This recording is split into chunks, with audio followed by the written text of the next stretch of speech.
As-Sunnah, As-Sunnah, As-Sunnah Foundation. As-Sunnah, As-Sunnah, As-Sunnah Foundation. আসসালামু আলাইকুম রহমতুল্লাহ বরাকাতুহ। আলহামদুলিল্লাহ ওয়াসসালাতু ওয়াসসালামু আলা রাসূলিল্লাহ ওয়া আলা আলিহি ওয়া আসহাবিহি ওয়া মান ওয়ালাহ আম্মা বাদ। সুপ্রিয় দর্শক শ্রোতা ভাই বোন, দেশ কিংবা প্রবাস যে যেখান থেকে দেখছেন, আপনাদের সকলকে সাদর আমন্ত্রণ জানাচ্ছি আস-সুন্নাহ ফাউন্ডেশনের স্টুডিও থেকে। আপনারা দেখছেন আস-সুন্নাহ ফাউন্ডেশন আয়োজিত সাপ্তাহিক প্রশ্ন উত্তরমূলক অনুষ্ঠান শরঈ সমাধানের ২৯৪তম পর্বে। আল্লাহ তাআলার অশেষ মেহেরবানিতে দীর্ঘ ৫-৬ বছর বিরতিহীনভাবে এই লাইভ অনুষ্ঠান পরিচালনা করার মধ্য দিয়ে আজ ২৯৪তম পর্বে আমরা উপনীত হয়েছি। অল্প কয়েকটি পর্ব পরেই ইনশাআল্লাহ ৩০০তম পর্বের মাইল ফলক আমরা স্পর্শ করতে যাচ্ছি। প্রিয় দর্শক, গত লাইভেও আমি বলেছিলাম এই নেয়ামত এর জন্য আল্লাহ দরবারে যেমন আমি শুকরিয়া আদায় করছি, ঠিক একইভাবে আপনারা যারা আমাদের সেই প্রথম দিন থেকে আমাদের সঙ্গে আছেন এবং এই লাইভ অনুষ্ঠানে আমাদেরকে অনুপ্রেরণা দিচ্ছেন এবং আমাদেরকে এই অনুষ্ঠানটা কন্টিনিউ করতে উৎসাহ দিয়ে গেছেন, আপনাদের প্রতি বিশেষভাবে আমরা কৃতজ্ঞ। আল্লাহ তাআলা আপনাদেরকে উত্তম বিনিময় দান করুন। এখন আলহামদুলিল্লাহ আস-সুন্নাহ ফাউন্ডেশন থেকে আপনাদের প্রশ্ন উত্তর দেবার জন্য অনেকগুলো পথ খুলেছে, সেজন্য হয়তো এই লাইভ অনুষ্ঠানটি আমরা আর খুব বেশি দিন দীর্ঘায়িত করব না। তবে ৩০০তম পর্ব উপলক্ষে আমরা কি করতে পারি এ বিষয়ে আপনাদের মূল্যবান মতামত, পরামর্শ বা বিভিন্ন আইডিয়া শেয়ার করতে পারেন মতামতের ঘরে, মন্তব্যের ঘরে। আমরা ইনশাআল্লাহ ৩০০তম পর্বকে বিশেষভাবে উদযাপন করার বা এই ৩০০তম পর্বর মাইল ফলক স্পর্শ করবার উপলক্ষে আমরা বিশেষ কোনো কিছু একটা আয়োজন করতে চাই আমাদের সম্মানিত দর্শকদের জন্য, শ্রোতাদের জন্য, যারা দীর্ঘদিন আমাদের সাথে আছেন তাদের জন্য। তো সেই হিসাবে আমরা কি করতে পারি এ বিষয়ে আপনাদের মূল্যবান পরামর্শ আমরা কামনা করছি। প্রিয় দর্শক, সেই সাথে আজকের লাইভ অনুষ্ঠান শুরু করবার আগে আপনাদেরকে আবারও আমরা ফাউন্ডেশনের যে নতুন কার্যক্রম আছে সে সম্পর্কে একটু আপডেট তথ্য দিয়ে রাখতে চাই। আস-সুন্নাহ ফাউন্ডেশন মসজিদ কমপ্লেক্স এবং ইসলামিক সেন্টার, যেটার জন্য আপনারা অনেকে দোয়া করেছেন, আর্থিকভাবে শরিক হয়েছেন, সেটি আল্লাহর মেহেরবানিতে এখন শুধু দৃশ্যমানই নয়, বরং সেটিতে এখন নামাজ শুরু হতে যাচ্ছে। যদিও পুরো প্রজেক্ট কমপ্লিট হতে আরও প্রায় ১.৫ বছর সময় লেগে যাবে, কিন্তু আপাতত টেম্পোরারি ওয়াল দিয়ে, টেম্পোরারি দরজা জানলা দিয়ে মসজিদে আমরা সালাত আদায় করা শুরু করছি। এবং এটি সন্দেহাতীতভাবে একটি আনন্দের বিষয় যে আপনারা যারা এখানে শরিক হয়েছেন, খুব বেশি দিন লাগেনি আপনাদের সেই স্বপ্নকে বাস্তব রূপে পেশ করতে। এটি পরিপূর্ণ আল্লাহ তাআলার অনুগ্রহ। এই জন্য আল্লাহ দরবারে আমরা শুকরিয়া আদায় করছি। এবং সেই সাথে আপনাদেরকে জানিয়ে রাখি যে আস-সুন্নাহ ফাউন্ডেশন মসজিদ কমপ্লেক্সের 2nd ফ্লোরের ছাদ ঢালাইয়ের কাজ হয়েছে এবং ইনশাআল্লাহ বিইذনিল্লাহ এখন থেকে নিয়মিত বিরতিতে প্রায় প্রতি 1 মাসে একটি করে ছাদ ঢালাই হবে। এখানে প্রায় 1.5 লক্ষ স্কোয়ার ফিটের বিশাল বড় জায়গার ব্যাপার। পুরো জায়গা জুড়ে ছাদ আমরা 2 দফায় ঢালাই করতে হয় এবং প্রায় 200 মানুষ প্রতিদিন ডাবল শিফটে কাজ করে থাকে, যেটি আমাদের জন্য অত্যন্ত প্রেরণার একটি বিষয়। বিরতিহীনভাবে কাজ চলছে। আপনারা যারা এখানে বিভিন্নভাবে শরিক হয়েছেন, আপনাদের প্রতিটি টাকার সদ্ব্যবহার করবার জন্য আমরা চেষ্টা করছি। এর পাশাপাশি আরেকটি আপডেট দেওয়ার মতো আছে, সেটি হলো আস-সুন্নাহ ফাউন্ডেশন প্রতি বছরের মতো এবারও সিয়াম পালনকারীদের জন্য ইফতার বিতরণ কার্যক্রম পরিচালনা করছে এবং দেশব্যাপী যে সমস্ত দরিদ্র সিয়াম পালনকারীরা আছে তাদের বাসায় বাসায়, তাদের ঘরে ঘরে আমরা সারা মাসের ইফতারের যে সামগ্রী আছে সেগুলো পৌঁছে দিচ্ছি।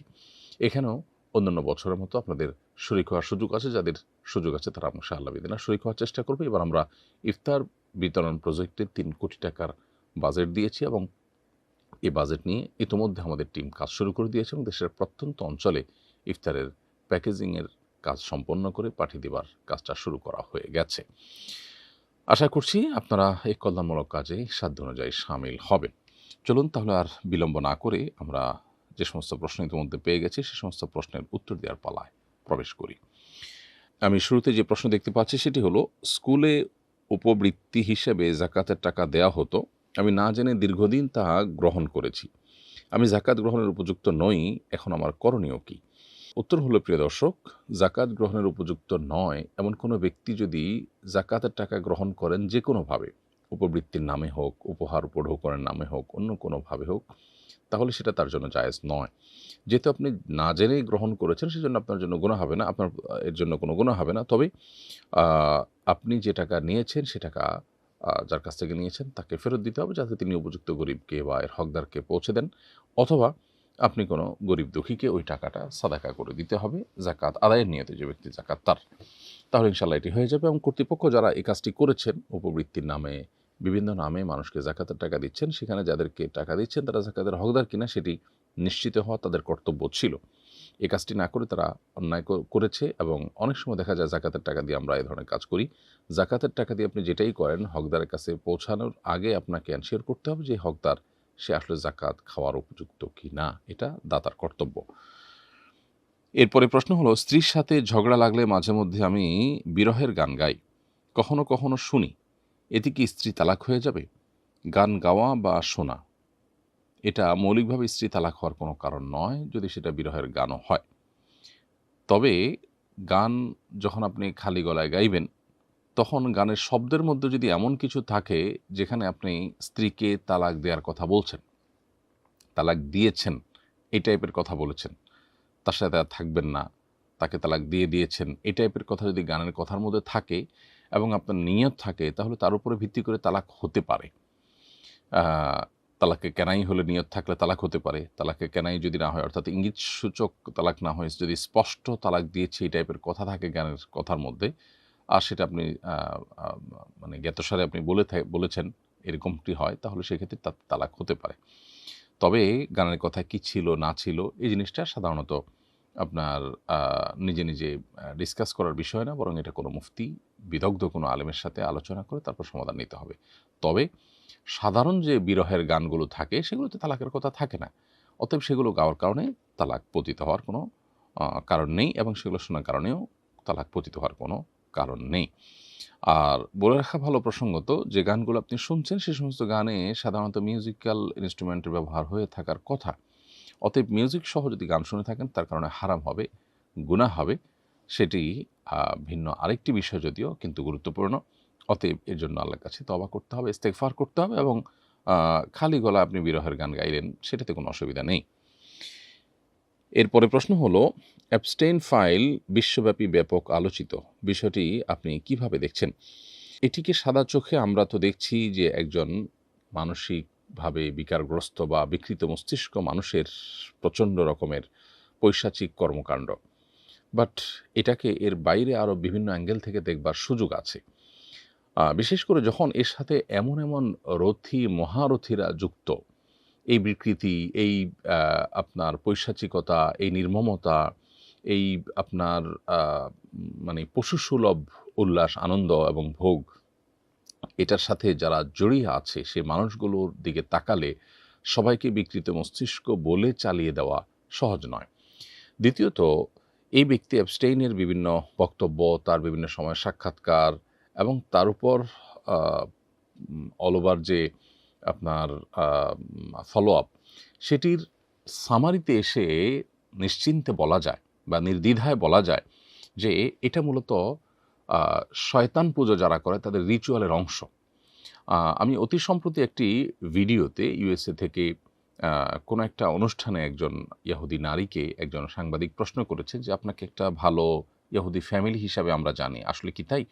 তখন সে ভদ্রমহিলা তার ফ্যামিলির বিভিন্ন হিস্ট্রি বলছিলেন, এবং বলছিলেন যে নিরুপায় হয়ে আমাদেরকে যেতে হতো, আমাদেরকে নিয়ে যাওয়া হতো, এবং আমাদের ফ্যামিলিতে বাচ্চাদেরকে বলি দেওয়া হতো।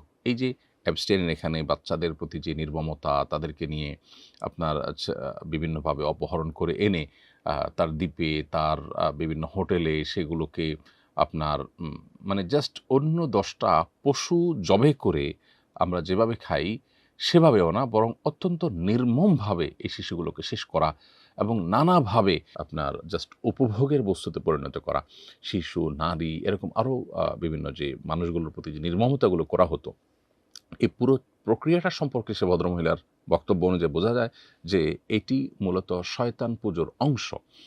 শয়তানের যারা পুজো করে, উপাসনা করে, তাকে সন্তুষ্ট করার জন্য রিচুয়ালের অংশ হিসাবে এই সমস্ত আপনার নোংরাম্য করতে হয়। এই নোংরাম্যর এমন এমন পাঠ আছে যেগুলো আসলে মুখে উচ্চারণ করবার যোগ্য নয়। সেই জিনিসগুলো তারা করতো এবং বিশ্বের ক্ষমতাধররা বড় বড় প্রভাবশালী ব্যক্তিরা দিন শেষে এই সমস্ত রিচুয়ালের মধ্য দিয়ে তারা পার হয়। এখানে এই যে ইহুদি ফ্যামিলির যে মহিলার সাক্ষাৎকার এবং আপনার অ্যাবস্টেইনের যে বিভিন্ন সময় সাক্ষাৎকার বা তার যে লাইফস্টাইল বা তার যে পুরো কার্যক্রম, এটা ফলো আপ করলে বোঝা যায় যে শিশুদেরকে বলি দেওয়া আ কত নির্মমভাবে কে বলি দিতে পারছে এবং নারীদের প্রতি কত নির্মম কে হতে পারছে অপহরণ করে এবং আপনার পৈশাচিকতা কতটা করতে পারছে এর উপরে শয়তানের সন্তুষ্টি অনেকখানি নির্ভর করে।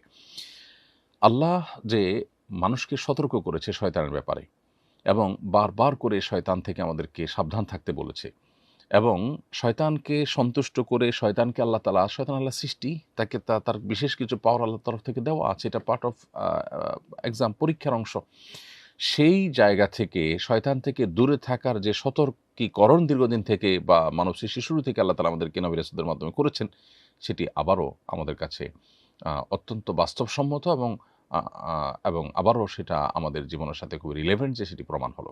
এর সাথে পশ্চিমা দুনিয়া যে আমাদেরকে নারী অধিকার, শিশু অধিকারের যে সমস্ত সবক-টবক শোনা, এগুলো যে সবগুলোই তাদের বাণিজ্যের অংশ, এগুলো সবগুলোই যে ধোঁকা এবং আমাদেরকে বিনোদনের নামে আমাদের যে রিচুয়াল আছে আল্লাহর সাথে কানেক্টেড হওয়ার, আল্লাহর পাওয়ার দ্বারা প্রভাবিত হওয়ার এবং শক্তিশালী হওয়ার, আমাদের দুনিয়া এবং আখিরাতে কল্যাণ এর অধিকারী হওয়ার, সেই রিচুয়ালগুলো থেকে আমাদেরকে দূরে সরাবার জন্য এই ধর্মীয় বিষয়গুলোকে হাস্যরসের উপহাসের বিষয়ে পরিণত করেছে এবং বিনোদনের নামে যে সমস্ত আইটেম আমাদেরকে দিয়েছে এগুলো সবগুলো মূলত শয়তানের রিচুয়াল এবং শয়তানকে সন্তুষ্ট করার আইটেম।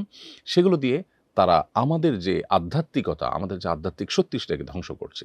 প্রসঙ্গত এখানে আরেকটু বলে রাখি, ওই ইহুদি নারীর বক্তব্য শোনার পর আমার কাছে মনে হলো যে ফিলিস্তিনে তারা যে শিশুদেরকে টার্গেট করে যে হত্যা করেছে, দীর্ঘদিন পর্যন্ত তাদের প্রতি যে নির্মমতা তারা চালিয়েছে, এটিও তাদের সেই রিচুয়ালের অংশ কিনা সেটি ভেবে দেখবার যথেষ্ট সুযোগ আছে। কারণ শয়তানকে সন্তুষ্ট করবার জন্য যে শিশু বলি থেকে নিয়ে যত রকমের আয়োজন আছে, এমনকি ওই যে ভদ্রমহিলার বক্তব্যে শুনছিলাম যে এমনও হয় যে পারিবারিকভাবে প্ল্যান করে বাচ্চা গর্ভে ধারণ করা হয় এবং আশপাশের মানুষকে বুঝতে দেওয়া হয় না। ওই বাচ্চা মূলত শয়তানকে সন্তুষ্ট করার জন্য বলি দেওয়া হবে। এটাই থাকে উদ্দেশ্য এবং সেটি দেয়া হয়। এই যে পুরো কার্যক্রম, এখান থেকে নতুন করে আমাদের আল্লাহর নেয়ামত ইসলামের প্রতি আমাদের আরও বিশ্বাস বেড়ে যায়, আরও আস্থা বেড়ে যায় এবং আল্লাহর প্রতি আরও অগ্রসর হওয়ার গুরুত্ব আমরা অনুধাবন করতে পারি।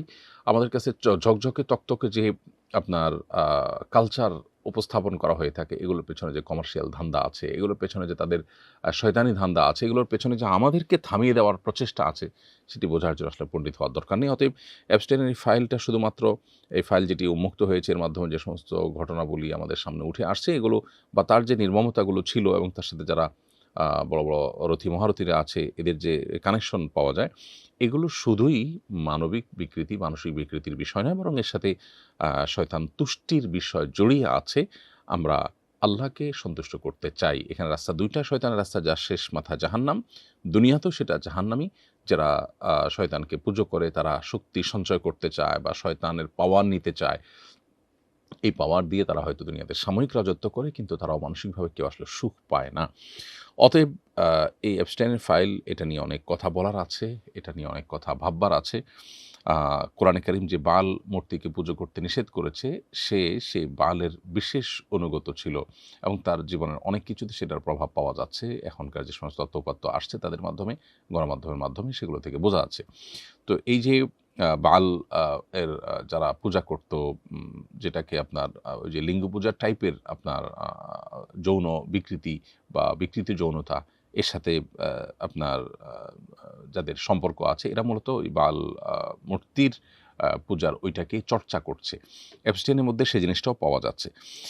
এখানে প্রসঙ্গত আরেকটু বলে রাখি যে ট্রান্সজেন্ডার সহ যে সমস্ত আপনার এই যে বিকৃতির কালচার আমাদের সমাজে আমরা দেখতে পাই এখন গোটা পৃথিবীতে, অ্যাগ্রেসিভলি যেটা পুশ করার চেষ্টা করা হচ্ছে, এর সাথে আসলে শয়তানকে তুষ্ট করার বা শয়তানের উপাসনা করার বা রিচুয়ালের একটা সম্পর্ক বা যোগসূত্র কিন্তু আছে।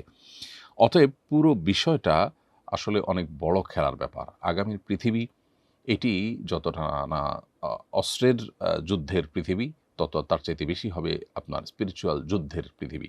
অতএব মুসলমানদেরকে মুসলমান হিসেবে আল্লাহর সাথে কানেক্টেড হওয়া, ইবাদতবন্দি করা, আল্লাহ তাআলার নির্দেশগুলোকে মেনে চলা, এগুলোর মাধ্যমে তাদেরকে আত্মরক্ষার চেষ্টা করতে হবে এবং তাদের শক্তি সামর্থ্যকে বাড়াতে হবে, গেইন করতে হবে। সেই জায়গা থেকে আমাদের আরও দিনের পথে অগ্রসর হওয়ার প্রেরণা আমরা এই সমস্ত ঘটনা থেকে পাই। এই সমস্ত ঘটনার একেবারে গভীরে যারা প্রবেশ করেন তাদের কাছে বিষয়গুলো স্পষ্ট হয়ে যায়।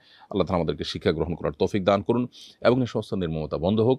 বাংলাদেশে যারা নারীবাদের মুখোশ পরে বসে আছেন, যারা শিশু অধিকারের সবক শোনান সকাল বিকাল, এই সমস্ত ঘটনা কিন্তু তাদের তেমন কোনো আপনার নড়ে চড়ে বসা বা তেমন কোনো উদ্যোগ বা তাদের কোনো বিষয় বা এগুলো নিয়ে তাদের তেমন কোনো কার্যক্রম আমাদের চোখে পড়েনি। অথচ এই জায়গায় যদি কোনো হুজুর থাকতেন তাহলে আজকে ঘটনা কোন পর্যায়ে গিয়ে পৌঁছাতো। এখান থেকে এই মানুষগুলোরও দ্বিচারিতা বুঝে আসে, প্রমাণ হয়। যারা ইসলামের খোলস থেকে বের হয়ে যাতে উঠার চেষ্টা করেন, তারা ওই জগতের মানুষগুলোর আসল রূপ জানার পর অন্তত তারা ইসলামে ফিরে এসে ইসলামকে নিয়ে প্রাউড করার সময় বোধহয় হয়ে গেছে। আল্লাহ আমাদেরকে বোঝার তৌফিক দান করুন। এরপরে প্রশ্ন হলো, আমি একজন সৌদি প্রবাসী। সৌদিতে কোনো কথা বা কাজ গুরুত্বহীন বোঝাতে খাল্লি-বাল্লি বলা হয়। এক কফিল আমাকে গাড়ির ব্যাপারে এক প্রস্তাব দিলে আমি বলি আমার ফ্যামিলি খাল্লি-বাল্লি। আর আপনার এটা তো আরও আগে। প্রশ্ন হলো, এতে কি আমার স্ত্রী তালাক হয়ে গেছে কিনা? খাল্লি-বাল্লি, খাল্লি মানে বাদ দাও, এই টাইপের কথা আর কি। খাল্লি-বাল্লি মানে বাদ রাখেন এসব।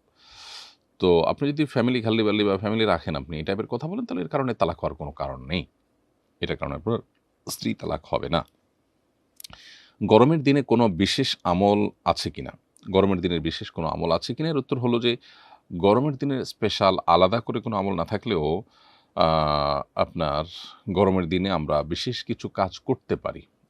আইডিয়া হিসেবে দেওয়া, যেমন মানুষকে পানি পান করানো, যেটা শীতের দিনে এতটা প্রয়োজন হয় না। মানুষকে পানি পান করানো অনেক বড় ইবাদত, উত্তম সাদাকা বলা হয়েছে হাদিসে। অতএব মানুষকে পানি পান করানোর বিভিন্ন উদ্যোগ আমরা নিতে পারি গরমের দিন উপলক্ষে। এছাড়া গরমের দিনে রাত বেশ ছোট থাকে, আবার দিন থাকে বেশ বড়। তো যেহেতু রাত ছোট থাকে, অতএব রাতে যদি আমরা দেরিতে শুই তাহলে ফজর পড়াটা কঠিন হয়ে যায়। এজন্য যত দ্রুত সম্ভব, এমনিতে সারা বছর তাড়াতাড়ি শোয়া উচিত, গরমের দিনে সেটার গুরুত্বটা একটু বেড়ে যায়।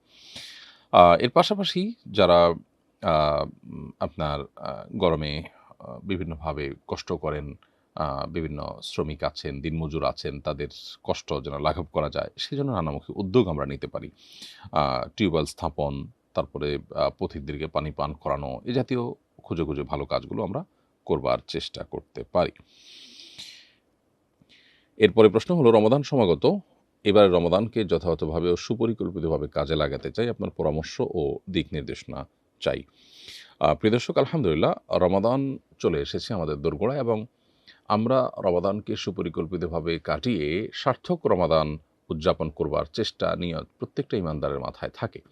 বাট বাস্তবতা হলো, প্রতি বছরই প্রায় রমাদানের শেষের দিকে এসে আমাদের মনে অস্থিরতা কাজ করে এবং আমরা অশান্ত হয়ে উঠি, অস্থির হয়ে উঠি, ব্যাকুল হয়ে উঠি যে রমাদানটাকে যেভাবে কাটাবার কথা ছিল ঠিক সেভাবে আমরা কাটাতে পারিনি।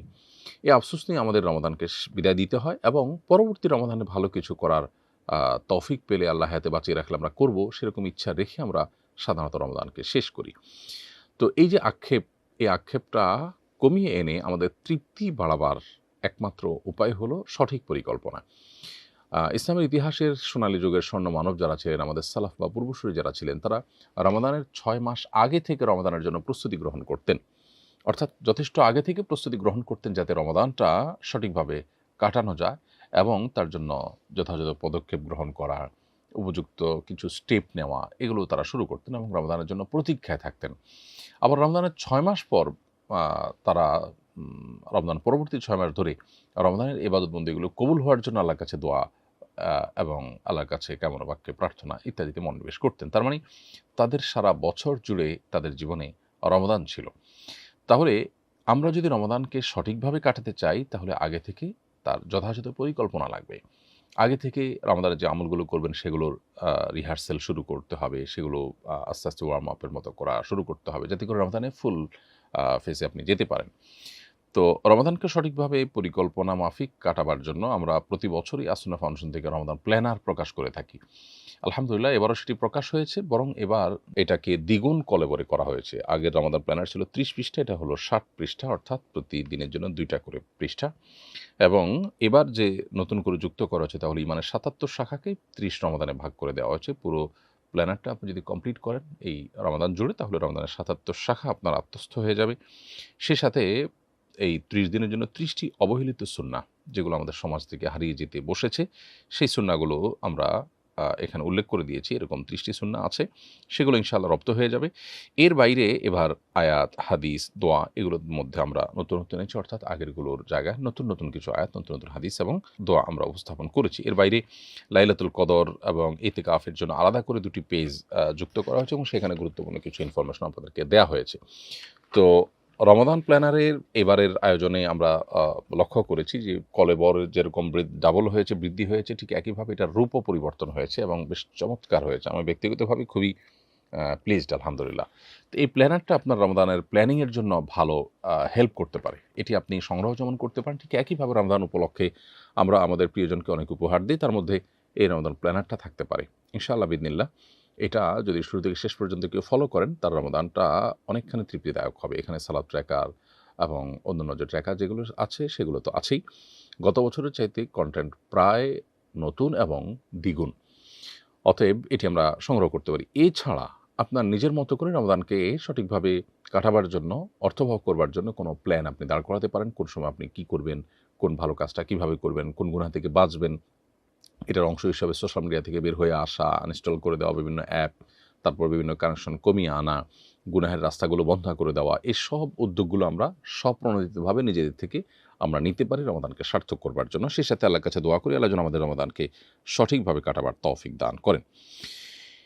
এরপরে প্রশ্ন হলো, মক্কার মসজিদের বাইরে হারাম এলাকায় রাস্তায় নামাজ আদায়ের ক্ষেত্রে কাতারের ইত্তেসাল বা সংযোগ কি জরুরি? উত্তর হলো যে ফোকাহে আহনাফের মতে, হানাফি মাযহাব, হানাফি থট অনুযায়ী কাতারের সংযোগ থাকা জরুরি জামাতে নামাজ বিশুদ্ধ হওয়ার জন্য। যদি অনেক দূর গ্যাপ হয়ে যায়, যে হারামের যে জামাতে আপনি শামিল হয়েছেন মক্কায়, সেখানে আপনি যেখানে দাঁড়িয়েছেন তার সামনে বিপুল পরিমাণ জায়গা পড়ে আছে, এখানে কেউ দাঁড়ায়নি মাঝখানে, এরকম যদি আপনার বিচ্ছিন্নতা থাকে, তাহলে সেক্ষেত্রে জামাত বিশুদ্ধ হবে না ফোকাহ হানাফের মতে।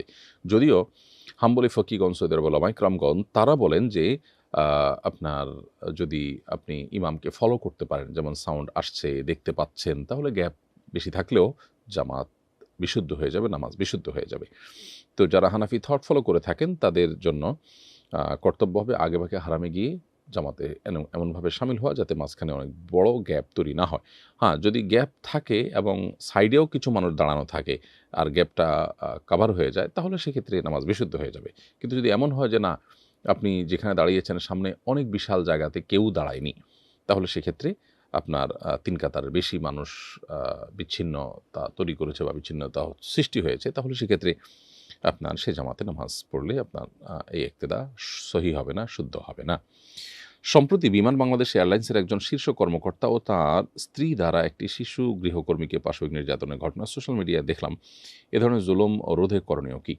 খুবই দুর্ভাগ্যজনক এবং নির্মম একটি বাস্তবতা। আমরা যখন অ্যাবস্টেইন নিয়ে কথা বলছি, তখন আমাদের দেশে এই ধরনের ঘটনা ঘটছে। যদিও অ্যাবস্টেইনের বিষয়টা সম্পূর্ণ ভিন্ন। শয়তানকে তুষ্ট করবার যে রিচুয়াল, এর অংশ হিসাবে শয়তানি কর্মকাণ্ড গোটা পৃথিবীতে ছড়িয়ে দেওয়ার যে আপনার মেকানিজম আছে, সেটার পেছনের না বলা গল্প বা না জানা অজানা গল্প আপনার অ্যাবস্টেইনের এই সমস্ত নির্মমতার মধ্যে, এই সমস্ত পশুত্ব পাশবিকতার মধ্যে আছে। অতএব সেটা সম্পূর্ণ ভিন্ন জিনিস।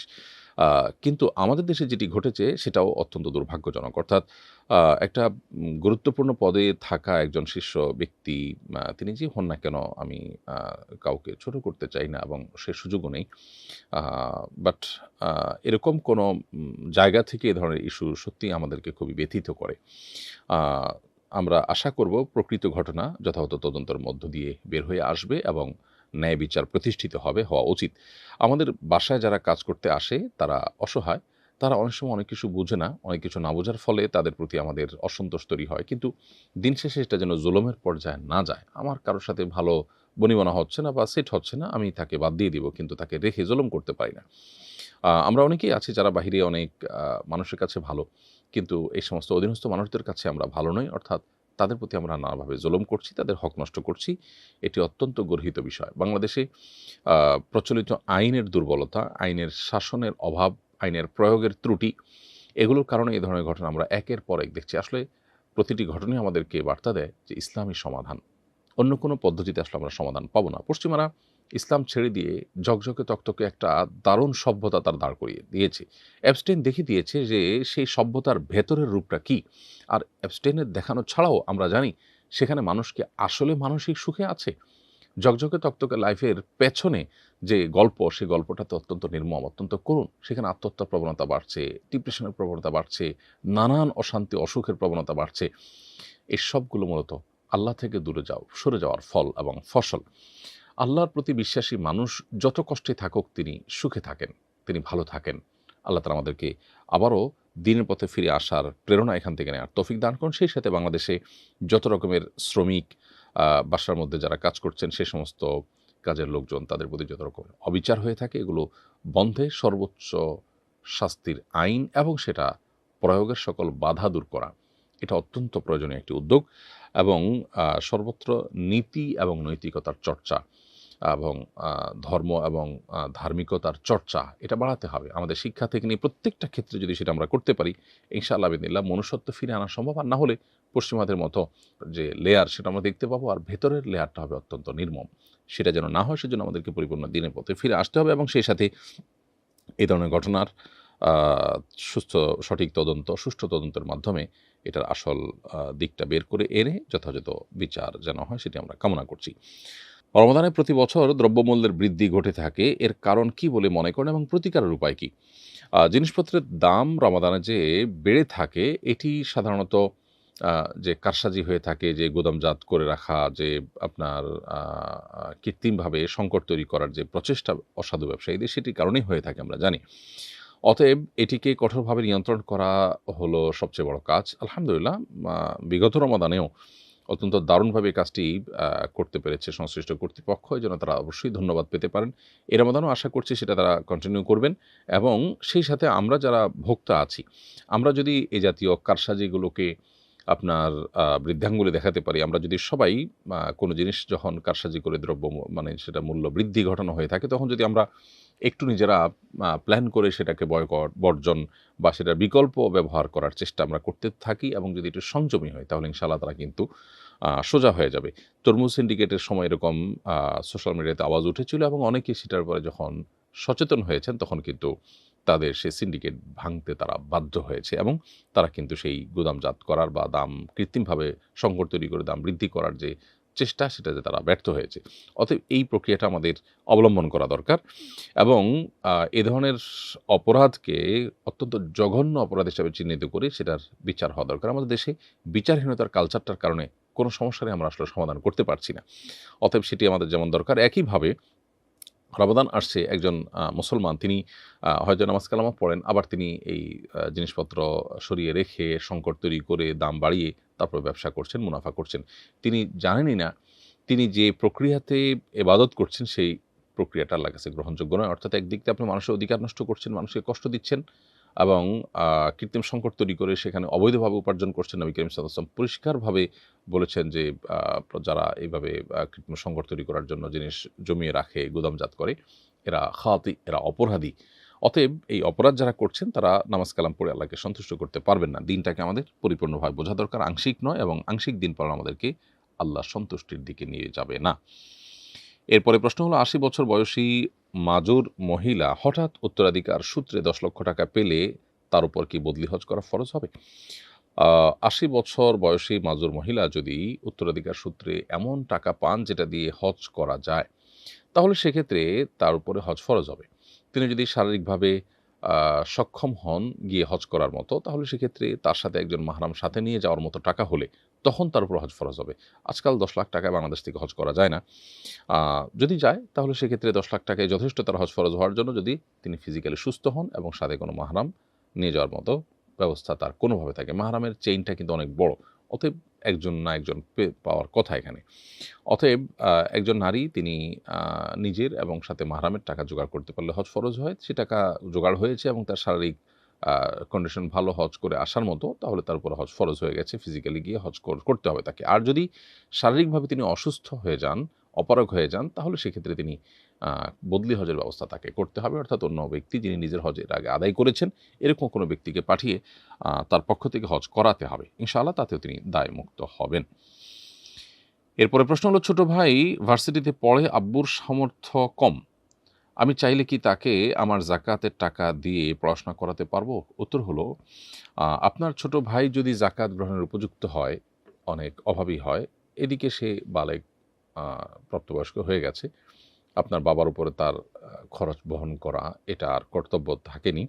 তো এরকম পর্যায়ে আপনার ভাই গরিব হলে, দরিদ্র হলে, তার সেরকম সামর্থ্য না থাকলে, তাহলে সেক্ষেত্রে আপনি তাকে জাকাতের অর্থে পড়াতে পারেন, কোনো অসুবিধা নেই। আপন ভাই প্রাপ্তবয়স্ক হলে তার যদি নিড থাকে, এমন নিড যেটা জাকাতের হকদার হয়, যার ফলে সে, তাহলে তাকে জাকাতের টাকা দেয়া যায়। ভাই বোনকে জাকাতের টাকা দিতে কোনো অসুবিধা নেই যদি তারা জাকাতের হকদার হয়, তাহলে সেক্ষেত্রে অতএব আপনি আপনার ভাইকে পড়াশোনা চালাবার জন্য জাকাতের টাকা দিতে পারেন। প্রিয় দর্শক, এরই মাধ্যমে সময় হয়েছে বিরতিতে যাওয়ার। ইনশাআল্লাহ বিদিনিল্লাহ কিছুক্ষণ পর আমরা আবারও ফিরব আমাদের এই লাইভ অনুষ্ঠানে। আশা করছি আমাদের সঙ্গেই থাকবেন। ব্যক্তি স্বাবলম্বী না হলে পরিবার এগোবে না, পরিবার না এগোলে সমাজ এগোবে না, সমাজ না এগোলে রাষ্ট্র থমকে দাঁড়াবে। তাই ব্যক্তিকে স্বাবলম্বী করে তুলতে আস সুন্নাহ ফাউন্ডেশন স্বাবলম্বীকরণ প্রকল্প হাতে নিয়েছে কয়েক বছর আগে। এই প্রকল্পের আওতায় শুধু 2024 সালেই 2052 জনকে 30,000 টাকা মূল্যের স্বাবলম্বী উপকরণ দেওয়ার পর বেশিরভাগই ঘুরে দাঁড়িয়েছে। 2025 সালে দক্ষ দরিদ্র জনগোষ্ঠীকে 50,000 থেকে 3 লক্ষ টাকা মূলধন উপকরণ দেওয়ার কার্যক্রম ইতোমধ্যেই শুরু হয়েছে। অসহায় এই সব মানুষের ঘুরে দাঁড়ানোর গল্পে আপনিও অংশীদার হন।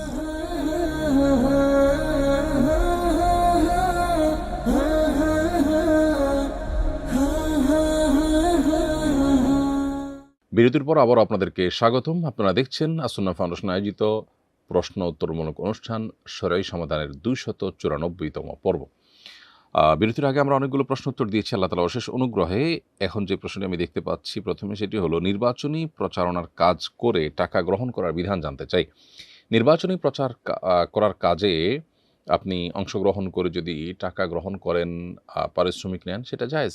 সৎ যোগ্য ব্যক্তির পক্ষে যদি বিদ্যমান যে আপনার কাঠামোগত পরিবর্তন, বিশেষ করে শরিয়া বিরোধী কাঠামো, সেটা পরিবর্তন করবার নিয়তে যদি আপনি নির্বাচনে কেউ কাজ করছেন, তাকে আপনি হেল্প করেন বা তাকে আপনি সময় দেন, যেহেতু আপনি সময় দিচ্ছেন, শ্রম দিচ্ছেন, অতএব এটার বিনিময় গ্রহণ করা আপনার জন্য জায়েজ। আর যদি এমন কোনো প্রার্থী এর সপক্ষে আপনি কাজ করেন যে প্রার্থী নিজে ভালো মানুষ নন, মুত্তাকি পরহেজগার নন, এবং তিনি বিজয়ী হলে দিন, ইসলাম, মুসলিম উম্মাহর স্বার্থ তার দ্বারা সংরক্ষিত হবে না, দেশের স্বার্থ তার দ্বারা সংরক্ষিত হবে না, তাহলে তার সপক্ষে প্রচারণা চালানো এমনিতেই নাজায়েজ। বিনা পয়সায় করলেও সেটা নাজায়েজ হবে, আর টাকা নিয়ে করা তো আরও বেশি নাজায়েজ হবে। অতএব যদি ভালো প্রার্থী হয়, তাহলে তার পক্ষে প্রচারণা করার জন্য সময়, শ্রম, মেধা ব্যয় করতে হলে আপনাকে সেটার জন্য বিনিময় গ্রহণ করতে কোনো অসুবিধা নেই। এরপরে প্রশ্ন হলো, আমি টেইলার্সের ব্যবসা করি। ব্যবসার শুরুর সময় একজন আমাকে ঋণ দিয়ে সহযোগিতা করেছিলেন। আমি চাচ্ছি তার ঋণ পরিশোধের সময় তাকে 3 পিস সালোয়ার কামিজ উপহার দিতে। এটা কি সুদের অন্তর্ভুক্ত হবে কিনা?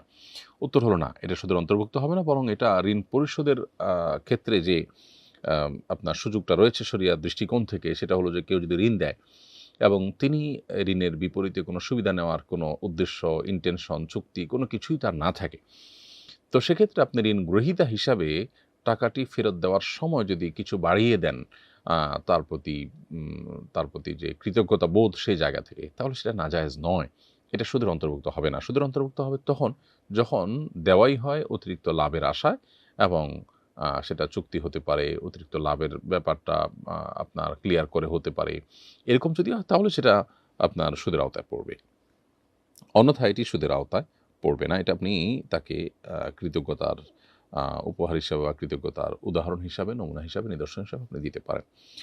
এরপরে প্রশ্ন হলো, সরকারি চাকরির বয়স পার হয়ে গেছে, এখন প্রতিবন্ধী সার্টিফিকেট বানিয়ে প্রতিবন্ধী কোটায় চাকরি নিতে পারবো কিনা? উত্তর হলো, যদি প্রতিবন্ধী হন তাহলে প্রতিবন্ধী কোটায় আপনি চাকরি নিতে কোনো অসুবিধা নেই, কিন্তু প্রতিবন্ধী না হয়ে যদি আপনি প্রতিবন্ধীর সার্টিফিকেট সংগ্রহ করে আপনি চাকরি নেন, তাহলে সেটা হবে হারাম কাজ, প্রতারণা এবং ভয়াবহ গুনাহের কাজ। কারণ নবী সাল্লাল্লাহু আলাইহি ওয়াসাল্লাম বলেছেন, মান গাশশানা ফালাইসা মিন্না, যে ব্যক্তি আমাদেরকে ধোঁকা দেয়, প্রতারণা করে, সে আমার উম্মত নয়। এরপরে প্রশ্ন হলো, নির্বাচনকে কেন্দ্র করে প্রার্থীদের ব্যক্তিগত জীবন নিয়ে নানা ধরনের আলাপ হয়। রাজনৈতিক ব্যক্তিদের সমালোচনা করলে কি গীবতের গুনাহ হবে? উত্তর হলো, নির্বাচনকে কেন্দ্র করে প্রার্থীদের ব্যক্তিগত জীবন নিয়ে যে সমস্ত আলাপ আলোচনা হয়, সেগুলোতে যদি তাদের ব্যক্তিগত ইস্যুগুলোকে তুলে এনে সমালোচনা করা হয়, সেগুলো গীবতের অন্তর্ভুক্ত হবে। নির্বাচনে কেউ দাঁড়ালে তার গীবত হালাল হয়ে যায় না। তবে হ্যাঁ, কোনো ব্যক্তির খারাপ দিক মানুষ জানলে সতর্ক হতে পারবে এবং সত্যি সেটা প্রমাণিত খারাপ, এবং সে খারাপের ব্যাপারে মানুষকে সতর্ক করে এই ব্যক্তির তার শাসন থেকে বা তার নতুন করে জুলুমের রাস্তা ওপেন হওয়া থেকে মানুষকে বাঁচাবার জন্য যদি প্রয়োজন হয়, তাহলে সে প্রয়োজনীয় গীবত করা জায়েজ আছে। অর্থাৎ যে গীবতটা হবে সত্যি মানুষকে সতর্ক করবার জন্য। ধরুন একজন একটা বোমা রেখেছেন কোথাও, তো আপনি যদি বলেন যে অমুক এখানে বোমা রেখেছে, সবাই সতর্ক হন, তাহলে এই গীবত নাজায়েজ নয়, কারণ এটা মানুষকে সতর্ক করবার প্রয়োজনে। এখন এটা একজন মানুষ যখন করবেন, তখন তার আল্লাহর ভয় থাকতে হবে। তিনি আসলে হারামকে হালাল করবার জন্য জাস্ট একটা ফাঁদ তৈরি করলেন, একটা নিজে থেকে একটা কি জানি বলে এটাকে, নিজে থেকে আপনার একটা ফতোয়া বের করে নিলেন। এটা যেন না হয়, বরং সত্যিই তিনি যার সমালোচনা করছেন তার দ্বারা মানুষ ক্ষতিগ্রস্ত হতে পারে, সেজন্য মানুষকে ক্ষতির হাত থেকে রক্ষা করার জন্য করছেন। এটি হলে সেটি জায়েজ হতে পারে, অন্যথায় সেটা কিন্তু জায়েজ হবে না। অনেক সময় একান্ত ব্যক্তিগত ভুল ত্রুটি সেগুলোকেও বড় করে বা বিভিন্নভাবে তুলে ধরে আপনার প্রচার করা হয়। উদ্দেশ্য থাকে তাকে হেয় করা এবং প্রতিপক্ষ হিসেবে তাকে ঘায়েল করা। এগুলো সম্পূর্ণ নাজায়েজ। আমার সহপাঠী কয়েকজন বন্ধুরা মিলে বাজি ধরে ক্রিকেট খেলে। আমি ওদের সাথে খেলি। তবে ওদের বাজির সাথে আমার কোনো সম্পর্ক নেই। আমি সে টাকায় কোনো অংশগ্রহণ করি না। কেবল শরীরচর্চার উদ্দেশ্যে কি ওদের সাথে খেলতে পারবো? জুয়ার যদি আপনার কোনো প্রকার অংশগ্রহণ না থাকে, আপনি জাস্ট খেলেছেন, তাহলে সেটা জায়েজ হতে পারে। কিন্তু আপনার এই অংশগ্রহণটা যদি তাদের কোনো প্রকার মানে এই জুয়ার কাজে প্রত্যক্ষ সহযোগিতা হয়, তাহলে সেটা আপনার জন্য জায়েজ হবে না। আর যদি সেরকমটা না, বরং আপনি না খেললে অন্য কেউ খেলবে, এখানে সহযোগিতার কোনো ইস্যু নাই। আপনি আপনার যে পারপাস, অর্থাৎ শারীরিক কসরত, সেটি সার্ভ করার জন্য খেলছেন, তাহলে সেটি নাজায়েজ হওয়ার কোনো কারণ নেই। আমার যাকাত বর্ষ যেদিন পূর্ণ হয়, সেদিন সকালে স্বর্ণের বিক্রয় দাম ছিল একরকম, আর সকাল 10টার পর হয়ে গেছে আরেক রকম। এক্ষেত্রে আমি কোনটা ধরে হিসাব করব? উত্তর হলো, স্বর্ণের যাকাত দেওয়ার ক্ষেত্রে বা আমরা যখন সম্পদের যাকাত দিব, তখন যাকাত যখন আদায় করব, তখন এটার যে দাম আছে সে দাম ধরে আমরা মূলত যাকাত ক্যালকুলেট করব। অতএব আপনার স্বর্ণের যাকাত আপনি যে মুহূর্তে বা যখন আদায় করছেন, হিসাব ফাইনাল করছেন, তখন এটার দাম কত সেটা আপনি দেখবেন। অতএব ওই দিনের প্রথম অংশ, মাঝের অংশ দেখা এটা আপনার জন্য গুরুত্বপূর্ণ নয়। এমনকি ওই দিন যখন আপনার যাকাত বর্ষ পূর্ণ হয়েছে, ওই দিন আপনি হিসাব করেননি, আপনি হিসাব করেছেন 1 মাস পর, যাকাত দিয়েছেন 1 মাস পর, তাহলে ওই 1 মাস পরের যে মূল্য সেটাই কিন্তু আপনাকে ধরতে হবে। অনেকেই কয়েক বছরের যাকাত একসাথে পরে দেন। এরকমটি যদিও করা অনুচিত। যদি কেউ করেন, তাহলে সেক্ষেত্রে যখন তিনি দিবেন, ধরুন 10 বছর ধরে আপনি যাকাত দেন নাই, এখন স্বর্ণের যাকাত দিতে যাচ্ছেন, তাহলে এখন স্বর্ণের যে বাজার দর আছে, মূল্য আছে, সেটা ধরে আপনাকে যাকাত হিসাব করতে হবে। ওই যাকাত বর্ষ পূর্ণ হয়েছে 10 বছর আগে, তখনকার হিসাব নয়। অতএব এখান থেকে আশা করি আপনার বিষয়টি ক্লিয়ার হয়েছে। নির্বাচনের আগে নানা ধরনের গুজব ও অপতথ্যে সোশ্যাল মিডিয়া সয়লাব থাকে। ইচ্ছাকৃতভাবে অপতথ্য ছড়ানোর পরিণাম কি? গুজব থেকে বাঁচতে আপনি কি পরামর্শ দিবেন? প্রিয় দর্শক, নির্বাচনকে ঘিরে শুধু নয়, বরং সারা বছর জুড়েই আমরা গুজব, প্রপাগান্ডা, অপতথ্য, তারপরে যে কোনো মিথ্যা সংবাদ, এগুলো ছড়ানো, বিশেষ করে যেখানে কারোর কোনো দুর্বলতা, কারোর ব্যাপারে কোনো আপনার খারাপ কোনো কিছু আছে, সেরকম নিউজগুলোকে প্রচার করা, এটা যেন আমাদের বেশ মানে খুব উপভোগ্য একটা বিষয় পরিণত হয়েছে। খুবই দুর্ভাগ্যজনক বাস্তবতা এটি। একজন ঈমানদার তিনি কখনো কোনো বিষয়ে প্রচার করতে পারেন না বা বিশ্বাস করতে পারেন না, যতক্ষণ পর্যন্ত সেটি তার কাছে সুস্পষ্ট প্রমাণ তার পক্ষে না থাকবে বা তার কাছে একেবারে ক্লিয়ার হয়ে না যাবে। বিশেষ করে যখন সেটার সাথে কোনো ব্যক্তির সম্মান, মর্যাদা জড়িয়ে আছে, কোনো সংগঠন, কোনো প্রতিষ্ঠানের সম্মান জড়িয়ে আছে। আমরা আজকাল সোশ্যাল মিডিয়াতে কিছু পেলেই সেটাকে বিশ্বাস করি বা ছড়াছড়ি করা শুরু করে দিই। কোরআনে কারিমে আল্লাহ তাআলা সূরা হুজুরাতে আমাদেরকে পরিষ্কারভাবে বলেছেন, ইয়া আইয়ুহাল্লাযীনা আমানু ইন জাআকুম ফাসিকুম বিনাবাইন ফাতাবায়ানু। কোনো ফাসিক, যার মধ্যে আল্লাহর ভয় নাই, সে যদি কোনো সংবাদ নিয়ে আসে, তোমরা চেক করো, তোমরা যাচাই করো। যদি যাচাই না করো, তাহলে সেটি প্রচার করতে গিয়ে তুমি লজ্জায় পড়তে হবে। এমন হতে পারে তুমি প্রচার করার পর জানতে পারলে যে বিষয়টা সঠিক ছিল না, অপতথ্য ছিল, গুজব ছিল। এজন্য আ রাজনৈতিক স্বার্থ হাসিল করবার জন্য হোক বা অন্য কোনো কারণে প্রতিপক্ষের বা কোনো ব্যক্তির কোনো আ ব্যাপারে কোনো নেগেটিভ কিছু পেলেই সেটাকে আমরা প্রচার করা শুরু করব না, যতক্ষণ পর্যন্ত সেটির ব্যাপারে আমাদের নিশ্চিত ধারণা তৈরি না হবে। আল্লাহ কোরআনে কারিমে বলেছেন, ওয়ালা তাকফু মা লাইসা লাকা বিহি ইলম, যে বিষয়ে তোমার সুস্পষ্ট ধারণা নেই, সে বিষয়ে কোনো অবস্থান তুমি গ্রহণ করতে যাবে না। অর্থাৎ ধারণার উপর ভিত্তি করে আমি আ যা তা বলে বেড়াবো, এটা আমার জন্য জায়েজ নয়।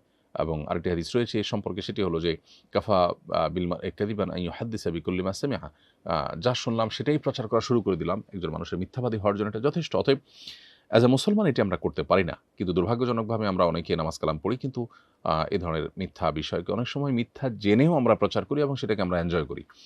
এই যে সেটাকে আমরা উপভোগ্য বিষয় মনে করি, রসিয়ে, রসিয়ে আমরা প্রচার করি এবং চর্চা করি।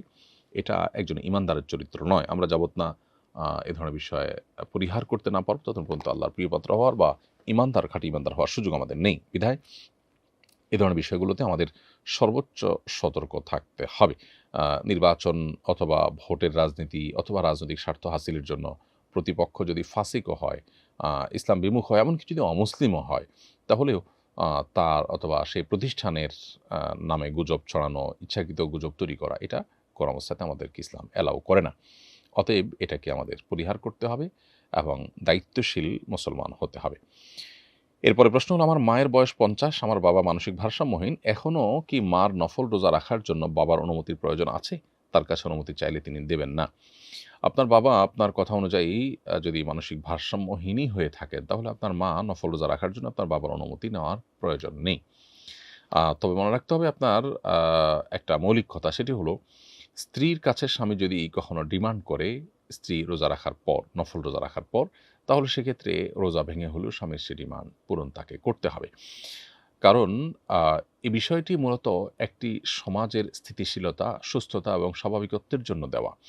শরিয়ার অনেকগুলো বিধিবিধান আছে, যে বিধিবিধানগুলো আপাত দৃষ্টিতে আমাদের কাছে বুঝে আসে না, অথচ সেগুলোর অন্তর্নিহিত দিক যদি আমরা ভালোভাবে গভীরভাবে পর্যবেক্ষণ করতে পারি, পর্যালোচনা করতে পারি, তাহলে সেক্ষেত্রে আমাদের কাছে পরিষ্কার হয়ে যাবে যে এই বিধানের কত উপকারী দিক আছে বা কত দিক বিবেচনা করে আল্লাহ তাআলা এটি দিয়েছেন। সমাজে ব্যভিচার, নারীর প্রতি পাশবিক নির্যাতন এবং সমাজে আপনার যত রকমের এই জাতীয় অপরাধ সংগঠন হয়ে থাকে, সেগুলো যেন না হয়, তার জন্য শরিয়া বহু রকমের ব্যবস্থা রেখেছে। এর মধ্যে এটাও একটা। অতএব একটি সমাজের স্থিতিশীলতার প্রয়োজনে স্বামী স্ত্রী পরস্পরের প্রতি সহযোগিতাপূর্ণ মানসিকতা থাকতে হবে এই ইস্যুতে। অতএব সে বিষয়টিকে মাথায় রাখতে হবে। এমনিতে মৌলিকভাবে আপনার বর্ণনা অনুযায়ী আপনার বাবা অসুস্থ হলে সেক্ষেত্রে তার অনুমতি না নিয়ে নফল রোজা রাখতে কোনো অসুবিধা নেই। কোনো আমলে ফজিলত বর্ণনা করার জন্য জয়ীফ হাদিস বলা যাবে কিনা? জয়ীফ হাদিসের সঠিক গ্রহণযোগ্যতা সম্পর্কে জানতে চাই। আকীদা অথবা কোনো হালাল হারাম সাব্যস্ত হওয়ার জন্য জয়ীফ হাদিস কখনো দলিল হিসাবে গ্রহণযোগ্য হবে না। এ ব্যাপারে উলামাদের তেমন কোনো দ্বিমত নেই। আর শুধুমাত্র আমল বা কোনো আপনার সওয়াব লাভের কোনো বিষয়, যেটা আসলে হালাল হারাম জাতীয় বা ঈমান আকীদা জাতীয় বিষয় নয়, এরকম নফল কোনো আমল ইত্যাদি এ জাতীয় বিষয়ের জন্য জয়ীফ হাদিস ওর উপর ভিত্তি করে যদি কেউ আমল করতে চান, সেটি জায়েজ হবে বেশ কয়েকটি শর্তে।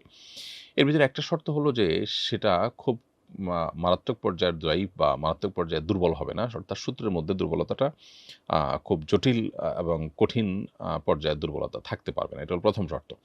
দ্বিতীয়ত, মুহাদ্দিসিন ইকরাম আরও অনেকে অনেক রকমের শর্ত দিয়েছেন। এর মধ্যে ইমাম নবী রাহিমাহুল্লাহ বলেছেন যে এটা ফাজায়েল এবং তারগিব তারহিব, অর্থাৎ উৎসাহমূলক বিষয়ের জন্য অথবা ফজিলতের জন্য আমল জাতীয় বিষয়ে আপনার জয়ীফ যদি খুব বেশি মারাত্মক না হয়, তাহলে ওটার উপর আমল করা যেতে পারে। হাফিজ ইবনে হাজার আসকালানি রাহিমাহুল্লাহ কয়েকটা শর্ত উল্লেখ করেছেন।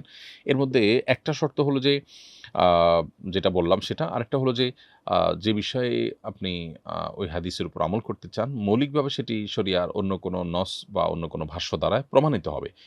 এটা অনেকটা ওইটার সমর্থক রূপের হবে, এরকম হলে সেটার উপর আমল করতে পারেন।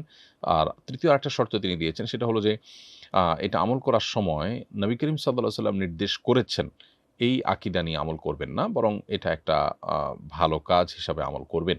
তাহলে সেক্ষেত্রে নবী করিম সাল্লাল্লাহু আলাইহি ওয়াসাল্লাম দিকে সম্বন্ধ করার, যদি তিনি এটা না বলে থাকেন, তাহলে সেক্ষেত্রে তার দিকে সম্বন্ধ করার যে ভয়াবহতা, সেটা থেকে আপনি রক্ষা পাবেন। তাহলে জয়ীফ হাদিসের উপর আমল করা যেতে পারে যদি বিষয়টা আমল জাতীয়, ফজিলত জাতীয়, উৎসাহ ব্যঞ্জক অথবা সতর্কীকরণ টাইপের কোনো হাদিস হয়। হালাল হারাম বা আপনার ঈমান আকীদার মতো সিরিয়াস কোনো ইস্যু যেন না হয়। তাহলে সেক্ষেত্রে জয়ীফ যদি হাদিসের জয়ীফ বা দুর্বলতাটা যদি খুব চরম পর্যায়ের না হয়, তাহলে সেক্ষেত্রে সেটার উপরে আমল করা যেতে পারে এই সমস্ত শর্তের ভিত্তিতে। কোনো মুসলমানের দোষ পেলে এক শ্রেণীর মানুষকে দেখা যায় তারা গঠনমূলক সমালোচনা না করে ইসলামিক সিম্বল নিয়ে ব্যঙ্গ করে। আপনার বিবেচনায় এদের মূল উদ্দেশ্য আসলে কি? ভুলের সমালোচনা করা নাকি ইসলাম ব্যঙ্গ করা? প্রায় সময় দেখা যায় দাড়ি টুপি পরা কোনো মানুষ কোনো তাদের কোনো ভুল প্রকাশ পেলে দেখা যায় দাড়ি নিয়ে বাজে কথা বলা হয়। অনেক সময় যে মানুষগুলোর অন্তরের মধ্যে ইসলামের প্রতি প্রচণ্ড বিদ্বেষ তারা লালন করে, আমাদের সমাজে এরকম মুনাফিক বহু আছে যে মুসলমান সমাজে বসবাস করছে, কিন্তু তার অন্তরে আসলে ইসলামের প্রতি বিদ্বেষ আছে। তো এরকম মানুষগুলো তারা আসলে এই সমস্ত সুযোগগুলোতে তাদের যে খোলস, তাদের যে মুখোশ, সেটা থেকে তারা বেরিয়ে আসে। ফলে তারা দাড়ি নিয়ে অনেক বাজে মন্তব্য করতে থাকে। অনেক সময় দেখা যায় যে হয়তো এই পর্যায়ের ইসলাম বিদ্বেষী না, কিন্তু ইসলাম সম্পর্কে ধারণা না থাকার কারণে এই কাজগুলো করে থাকেন।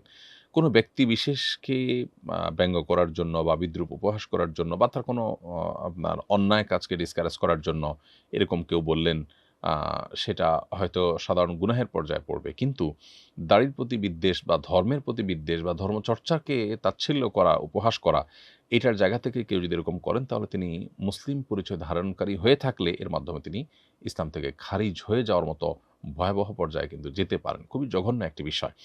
অতএব এ ব্যাপারে আমাদের আল্লাহকে ভয় করা উচিত, সেই সাথে দায়িত্বশীল মানুষ হওয়া উচিত। এর জন্য মুসলিম হওয়া জরুরি না, একজন সচেতন, সতর্ক এবং কমন সেন্স ওয়ালা একজন মানুষ হওয়া যথেষ্ট, যে কোনো ব্যক্তিকে সমালোচনা করতে গিয়ে তার ধর্ম, তার ধর্মচর্চাকে আমি সমালোচনা করতে পারি না। একজন মানুষ কোনো কারণে খারাপ কাজ করেছেন, তার বহু ভালো কাজ আছে, তার ভালো কাজগুলোকে নিয়ে আমি যদি আপনার উপহাস করা শুরু করে দেই, তাহলে সেটা দায়িত্বশীলতার পরিচয় হয় না। বিশেষ করে অন্তত সেটার সাথে যখন মানুষের আবেগের সম্পর্ক আছে, তার চাইতে বেশি সেটা যখন আমার ঈমানের সম্পর্ক থাকে এবং আমার আইডেন্টিটি নিয়ে টানাপোড়েন সৃষ্টি হতে পারে যদি আমি এ জাতীয় উপহাস করি। এরকম জায়গায় আমাদের সতর্ক থাকাটা কাম্য। এরপরে প্রশ্ন হলো, আমি একটি ফলের দোকান দেই, বেচাকেনা বেড়ে যাওয়ায় আরেকটা দোকান আমার প্রয়োজন। পাশের দোকানটা খালি হবে, কিন্তু মালিক আরেকজনকে দিতে চাচ্ছে। এখন কি আমি অগ্রাধিকার দাবি করতে পারবো? আপনি যে বিষয়টি জানতে চেয়েছেন এটাকে বলা হয় হক্কে শোফাহ, অর্থাৎ প্রতিবেশী হিসাবে যে অধিকার সেটি। এটি আসলে কোনো অ্যাসেট কেনাবেচার ক্ষেত্রে প্রযোজ্য। ধরুন আপনি একটি দোকান আপনার আছে, তার পাশের দোকানটা বিক্রি হবে। তাহলে এটার যে বাজার মূল্য বা ন্যায্য মূল্য যেটা অন্য আরেকজন দিতে রাজি আছেন, সে মূল্যে আপনি নেওয়ার অধিকার বেশি থাকবে আপনার। অন্য একজনের কাছে বিক্রি না করে আপনার কাছে তিনি বিক্রি করতে হবে। এটাকে বলা হয় হক্কে শোফাহ বা প্রতিবেশী হওয়ার বা আপনার কাছাকাছি থাকার যে হক সেটি। বাট এটি হলো কেনাবেচার ক্ষেত্রে প্রযোজ্য।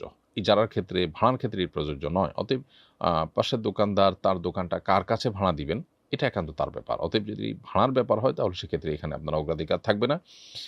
আর যদি ভাড়া না নিয়ে আপনি কিনতে চান, তাহলে সেক্ষেত্রে আপনি অগ্রাধিকার পাবেন শরিয়ার দৃষ্টিকোণ থেকে। এরপরে প্রশ্ন হলো, ৪০ দিন তাকবীরউলার সাথে সালাত আদায় করলে নাকি মুনাফিকি থেকে চিরতরে মুক্ত হওয়া যায়। কথাটা কি বিশুদ্ধ? ৪০ দিনে জামাতের সাথে ৪০ দিন যদি কেউ তাকবীরউলার সাথে জামাতের সাথে সালাত আদায় করেন, তাহলে মুনাফিকি থেকে মুক্ত থাকার ব্যাপারে একটি হাদিস পাওয়া যায় তিরমিজিতে, যেটি আনাস ইবনে মালিক রাদিয়াল্লাহু তাআলা বর্ণনা করেছেন যে নবী করিম সাল্লাল্লাহু আলাইহি ওয়াসাল্লাম ইরশাদ করেছেন, মান সাল্লা আরবাঈনা ইয়াওমান মাআল জামাআহ, যে ব্যক্তি মান সাল্লা লিল্লাহ, যে ব্যক্তি আল্লাহর জন্য ৪০ দিন জামাতের সাথে নামাজ পড়বে, ইউদরিকুত তাকবীরাতুল উলা, প্রত্যেক নামাজে তিনি তাকবীর উলা, একেবারে ইমাম সাহেব যখন আল্লাহু আকবার বলেন শুরুতে, তখন থেকে তিনি শামিল থাকেন। তাহলে কুতিবাত লাহু বারাআতান, তার জন্য দুটি পরওয়ানা লেখা হয় আল্লাহর তরফ থেকে, বারাআতুম মিনান নার, বারাআতুম মিনান নিফাক। একটা হলো জাহান্নাম থেকে মুক্তির পরওয়ানা, একটা হলো মুনাফিকি থেকে মুক্তির পরওয়ানা। হাদিসের এই বর্ণনাটিকে অনেক মুহাদ্দিসরা দঈফ বলেছেন, অনেকে এটাকে গ্রহণযোগ্য বা হাসান বলেছেন। যেহেতু আমল জাতীয় বিষয় এবং এ সম্পর্কে আরও যেসব বর্ণনা আছে সবগুলো মিলিয়ে এটাকে আমলযোগ্য বলা যায়। এবং ৪০ দিন তাকবীরের সাথে নামাজ পড়ার যে চেষ্টা, সে চেষ্টা প্রশংসনীয় চেষ্টা বলা যায়। এরপরে প্রশ্ন হলো, রাতে কি কবর জিয়ারত করা যাবে? উত্তর হলো হ্যাঁ, রাতে কবর জিয়ারত করা যাবে। কবর জিয়ারত আসলে দিন এবং রাত যে কোনো সময় করা যায়। বিশেষ করে সুনানে নাসাইতে একটি হাদিস বর্ণিত আছে আম্মা জান আয়েশা রাদিয়াল্লাহু আনহা থেকে, যে নবী করিম সাল্লাল্লাহু আলাইহি ওয়াসাল্লাম তাঁর বাসায় যদি থাকতেন, ভোর রাতে উঠে তিনি বাকি কবরস্থান, যেটি মসজিদে নববীর পাশে অবস্থান করছে, যেটাকে আমরা জান্নাতুল বাকি বলি, সেই কবরস্থানে তিনি যেতেন এবং যে সালাম পেশ করতেন, মুর্দাদের জন্য দোয়া নিবেদন করতেন। তাহলে কবর জিয়ারত করার এই আমলটি নবী সাল্লাল্লাহু আলাইহি ওয়াসাল্লাম রাতের বেলায় করতেন, এটি প্রমাণিত। অতএব রাতে দিনে যে কোনো সময় কবর জিয়ারত করা যেতে পারে। আমি প্রায়ই ভুলে নামাজে সূরা ফাতিহার আগে তাশাহুদ পড়ে ফেলি। এজন্য কি সাহু সেজদা লাগবে? উত্তর হলো নামাজের আ কিয়াম বা দাঁড়ানো অবস্থায় তাশাহুদ পড়ার নির্দেশনা নেই যেহেতু, অতএব আপনি এটা ভুল কাজ করেছেন এবং এই অবস্থায় যদি তাশাহুদ পড়ে থাকেন তাহলে সেক্ষেত্রে আপনাকে সিজদা সাহু দিতে হবে। এরপরে প্রশ্ন হলো আজানের সময় কুকুর কাঁদলে কি কোনো ধরনের বিপদের ইঙ্গিত বহন করে? মাকে প্রায় দেখি আজানের আগে বাড়ির আশপাশে কোনো কুকুর থাকতে দেন না। আজানের আগে বা আজানের সময় কুকুর কান্নাকাটি করলে বা চিৎকার চেঁচামেচি করলে সেটি কোনো খারাপ লক্ষণ নয় বা আপনার অন্তত সেটা দেখে কুকুর তাড়িয়ে দেওয়ার জন্য বিশেষ কোনো আ কসরত করার আলাদা করে প্রয়োজন নেই। তবে এটা ঠিক যে আজান শুনলে শয়তান পলায়ন করে। আর আরেকটি হাদিস থেকে আমরা জানতে পারি যে শয়তান কুকুরের আকৃতি অনেক সময় ধারণ করে। এখন কোনো শয়তান কুকুরের আকৃতি ধারণ করে আছে এমনটিও হতে পারে। আবার কুকুরের উপর শয়তান ভর করতে পারে। সব মিলিয়ে আজান শোনার পর বিচলিত হওয়া, বিশেষ করে আপনার সহ্য করতে না পারা, এটা শয়তানের আ ব্যাপারে শরীয়তে বলা হয়েছে বা হাদিসে বর্ণিত হয়েছে। এজন্য আপনার এই টাইপের ইস্যু যদি আসে তাহলে সেক্ষেত্রে আ শয়তানের কাছ থেকে আল্লাহর কাছে পানা চাইবেন। শয়তান যেন আমাদেরকে ক্ষতিগ্রস্ত করতে না পারে। আর কুকুরের কান্নাকাটির আরেকটা আপনার সায়েন্টিফিক ইস্যু আছে সেটা হলো যে আ কুকুর সাধারণত আ খুব অল্প শব্দ অনেক জোরে শুনতে পায়। যখন মাইকে আজান হয় বা মাইকে কোনো শব্দ হয় তখন আসলে কুকুর সেটা আমরা যতটা শুনতে পারি তার চেয়ে অনেক বিকট আওয়াজে শুনতে পায়। তখন তার মধ্যে ছটপটে ভাব আ দেখা দেওয়ার কারণ থাকতে পারে, সেটাও হতে পারে।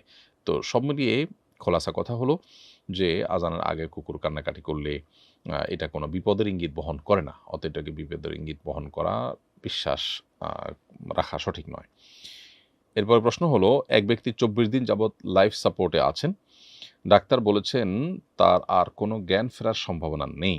হয়তো যতদিন জীবিত থাকবেন এভাবেই লাইফ সাপোর্টে রাখতে হবে। এদিকে খরচ বহনও বেশ কঠিন হয়ে পড়েছে। এখন কি লাইফ সাপোর্ট খুলে ফেলা যাবে? আ ডাক্তার বলেছেন খোলা ১০-১৫ মিনিটের মধ্যেই হয়তো তিনি মারা যাবেন। সমাধান কামনা করছি। দোয়া করি আল্লাহ তাআলা আপনাদের ইস্যুকে সহজ করে দিন ভাই। আর সেই সাথে আপনার প্রশ্নের উত্তর হলো যে লাইফ সাপোর্ট আ এর এই ইয়েটা যদি খুলে দেওয়া হয় তিনি দুনিয়া থেকে চলে যেতে পারেন। এই আশঙ্কা তৈরি থাকলেও সেটি খুলে দিলে আশা করা যায় আপনারা গুনাহগার হবেন না যদি লাইফ সাপোর্টের এই পুরো খরচ, ব্যয় এটি বহন করার সামর্থ্য আপনাদের না থাকে। তাহলে জমিজমা বিক্রি করে একেবারে আপনার ধার দেনা করে হলেও লাইফ সাপোর্ট দিয়ে তাকে এভাবে টিকিয়ে রাখতে হবে। এটা আপনার জন্য আবশ্যক নয়। যদি আপনাদের সে সামর্থ্য না থাকে তাহলে আশা করা যায় লাইফ সাপোর্ট খুলে ফেললে আপনাদের গুনাহ হবে না। এরপরে প্রশ্ন হলো আমি পেয়ারার ব্যবসা করি। পেয়ারা মাখা সুস্বাদু করতে স্যাকারিন মিশ্রিত সরিষা বাটা দিতে হয়। স্যাকারিন মিশ্রিত সরিষা বাটা দিয়ে পেয়ারা বিক্রি করা জায়েজ হচ্ছে কিনা? স্যাকারিন মানুষের জন্য অন্যান্য যে সমস্ত কেমিক্যাল আছে যেগুলো অনেক বেশি ক্ষতিকর সেরকম স্লো পয়জন টাইপের কোনো কিছু যেহেতু না, অতএব এটা হারাম হবে বলা যাবে না। তবে অস্বাস্থ্যকর যেকোনো বিষয় থেকে আমাদের আসলে বেঁচে থাকার চেষ্টা করা উচিত। সেই জায়গা থেকে আপনার বিকল্প কোনো ভালো চিন্তা করা যেতে পারে। আর মৌলিকভাবে যদি আপনি এটা করেনও তাহলে সেক্ষেত্রে এটার কারণে আপনি হারামে লিপ্ত হয়েছেন এমনটি বলে মনে করবার কোনো বিশেষ কারণ নেই। নামাজে কেরাতের তারতিব কি শুধু শেষ ১০ টি সূরার সাথেই সীমাবদ্ধ? নাকি সমগ্র কোরআনের জন্যই প্রযোজ্য? উত্তর হলো, নামাজে আমরা যখন কেরাত পড়ব, ১ম রাকাতে যেই সূরা কেরাত পড়ব, পরের রাকাতে তার পরের সূরাগুলো পড়ব, আগের না। এই যে ধারাবাহিকতা, এটি রক্ষা করা আবশ্যক পুরো কোরআনের ক্ষেত্রেই। এটা শুধু শেষ ১০ টা সূরার জন্য প্রযোজ্য নয়। আপন মামার শালীকে কি বিয়ে করা যাবে? আপন মামার শালীকে বিয়ে করা এটা মৌলিকভাবে জায়েজ আছে, কারণ আপন মামার শালী তিনি মাহরাম নন। অর্থাৎ মামির বোনকে বিয়ে করা মৌলিকভাবে আ জায়েজ আছে ভাগনার জন্য। এটি নাজায়েজ নয়, কারণ তিনি তার রক্ত সম্পর্কী এমন কেউ নন যিনি মাহরাম। আমার সৎ মায়ের প্ররোচনায় আমার বাবা আমার হাসব্যান্ডকে অযথা মারার জন্য উদ্যত হয়। তাই স্বামী আমাকে আমার বাবার সাথে যোগাযোগ না করার নির্দেশ দিয়েছেন। এদিকে বাবাও আমার সাথে কথা বলতে চান না। এক্ষেত্রে আমার করণীয় কি? আ প্রথম কথা হলো যে বাবা হিসাবে রক্ত সম্পর্ক এবং আপনার আ প্যারেন্ট হিসাবে তার সাথে যোগাযোগ রক্ষা করা বা তার কল্যাণ কামনা করা এটা আপনার কর্তব্য, মৌলিক কথা। এখন যে সিচুয়েশন তৈরি হয়েছে, এই সিচুয়েশনে যদি আপনি তার সাথে ফোনে হাই হ্যালো করেন, খোঁজখবর রাখেন, তার কল্যাণ কামনা করেন, তিনি যেহেতু বলছেন যে নিজেও কথা বলতে চান না, তারপরও আপনি আপনার জায়গা থেকে তার কল্যাণকামিতার জায়গা থেকে অন্তত হাই হ্যালো ফোন যোগাযোগ এটুকু করেন, তাহলে ইনশাআল্লাহ আপনি দায়মুক্ত হবেন। এবং স্বামী তার দ্বারা কষ্ট পেয়েছেন, সেজন্য আপনি স্বামীকে আপনার সর্বোচ্চ আপনার তার পক্ষে সিম্প্যাথি প্রকাশ করার চেষ্টা করবেন। কিন্তু স্বামীর কথার কারণে আপনি বাবার সাথে সম্পর্ক চিরতরে ছিন্ন করতে বাধ্য নন। আবার একই সাথে স্বামী যাতে রুষ্ট না হন, আপনার দাম্পত্য সম্পর্কে যেন প্রভাব না পড়ে, সেজন্য তার অগোচরেও চাইলে আপনি যতটুকু না হলে ততটুকু যোগাযোগ তার সাথে রাখতে পারেন, বরং রাখা কর্তব্য আপনার যদি সে সুযোগ থাকে। বদলি হজ কখন ফরজ হয়?